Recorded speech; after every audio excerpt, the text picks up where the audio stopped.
नमस्कार दोस्तों, महाशिवरात्रि का पर्व आ रहा है। इस दिन पूजा विधि कैसे की जाती है, आइए हम आपको बताते हैं। ऐसा माना जाता है कि महाशिवरात्रि के दिन भगवान शिव की पूजा करने, व्रत रखने और रात्रि जागरण करने से भगवान शिव प्रसन्न होते हैं एवं उपासक के हृदय को पवित्र करते हैं। मान्यता ये भी है कि इस दिन भगवान शिव की सेवा में दान पुण्य करने व शिव उपासना से उपासक को मोक्ष मिलता है।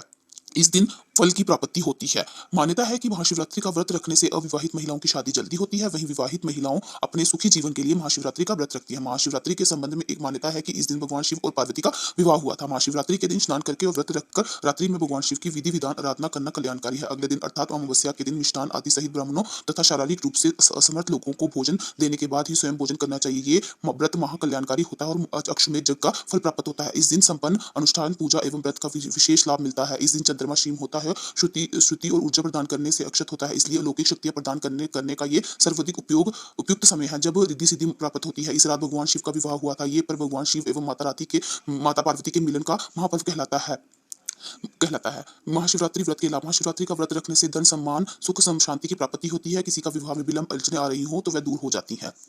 संकट पुराण के अनुसार चाहे सागर सूख जाए, हिमालय टूट जाए, पर्वत विचलित हो जाए, परंतु शिव व्रत कभी निष्फल नहीं जाता। भगवान राम जी ने भी ये व्रत रखा था जिन्हें उनसे सफलता प्राप्त हुई थी। महाशिवरात्रि का व्रत रखने वाले व्यक्ति की सभी मनोकामना पूर्ण होती है। ये व्रत पापों से मुक्ति दिलाता है। व्रत रखने वाला व्यक्ति की आत्मा शुद्ध होती है और अविवाहित जातक है और मन चाह वर पाना चाहते हैं तो महाशिवरात्रि का व्रत बेहद फलदायक माना जाता है। वहीं अगर किसी कन्या की शादी में बाधाएं आ रही हैं तो उसे ये व्रत जरूर रखना चाहिए। इस व्रत के माध्यम से विवाह की समस्या जल्द दूर हो जाती है। सुबह जल्दी उठो और नियम कर्मों से नित हो जाएं। इसके बाद जिस जगह पूजा करनी है वहां साफ कर लें। फिर महादेव को पंचामृत से स्नान कराएं। उन्हें 3 बेलपत्र, भांग, धतूरा, जायफल, फल, मिठाई, मिष्ठा, पान इत्यादि अर्पित करें। शिव जी को चंदन का तिलक लगाएं। महाशिवरात्रि के दिन शुभ काल में के दौरान ही महादेव और पार्वती की पूजा करनी चाहिए, तभी इसका फल मिलता है। महाशिवरात्रि पर रात्रि पर 4 पहर शिव पूजा की परंपरा है। संपूर्ण भारतवर्ष में उपासक व्रत महाशिवरात्रि पर्व का एक महत्वपूर्ण अंग होता है। इस दिन बहुत से लोग उपासना रखते हैं। हिंदू धर्म के दूसरे त्योहारों की जहां पूजन के बाद भगवान को भोग लगाया जाता है, वहीं शिवरात्रि पूरा दिन व्रत रखा जाता है। शिव पुराण के अनुसार महाशिवरात्रि पूजन में शेह वस्तुओं को अवश्य शामिल करना चाहिए। शिवलिंग का पानी, दूध और शहद के साथ अभिषेक बैर या बेल के पत्ते से आत्मा की शुद्धि की प्रतिनिधित्व करते हैं। सिंदूर का पेस्ट स्नान के बाद शिवलिंग के लगाना चाहिए। ये पुण्य का प्रतिनिधित्व होता है। फल ज्योतिर्य और इच्छाओं की स्मृति दर्शाता है। जलती धूप, धन, उपज, अनाज, दीपक जो ज्ञान की प्राप्ति के लिए अनुकूल है और पान के पत्ते जो सांसारिक सुखों के लिए संतोष प्रदान करते हैं।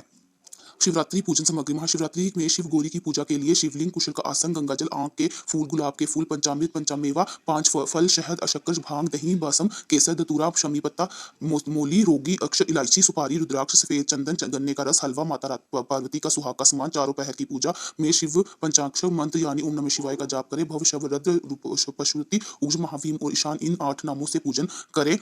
भगवान शिव को भोग लगाने के लिए साबू चावल से बनी एक मीठा व्यंजन तैयार करना चाहिए। प्रसाद के रूप में भक्तों के बीच वितरण करना भी फलदायक माना जाता है। ऐसा माना जाता है कि ये सभी किसी भी इच्छाओं की पूर्ति के लिए भगवान शिव को अर्पित किया जाता है। चावल भगवान शिव को अति प्रिय है, लेकिन कभी भी टूटे हुए चावल शिवलिंग पर नहीं चढ़ाने चाहिए। ऐसा करने से शंकर भगवान रुष्ट हो जाते हैं। शिवलिंग पर पूजा करते समय हमेशा पूर्ण चावल चढ़ाने चाहिए। शिव जी की पूजा में बेल के पत्ते का बड़ा ही महत्व है। बेल के साक्षात शिव रूप बताया गया है। महाशिवरात्रि व्रत की कथा में बताया गया है कि एक शिकारी वन्य जीवन में डर के बेल के वृक्ष के पर रात पर बैठ गया और नींद आने लगी, इसलिए बेल के पत्ते तोड़कर नीचे गिराने लगा। रात भर बेल के पत्ते शिवलिंग पर गिरते रहे। शिकारी ने सामने भगवान शिव प्रकट हो गए और व्यक्ति मोक्ष के अधिकारी बन गया। शिव पुराण में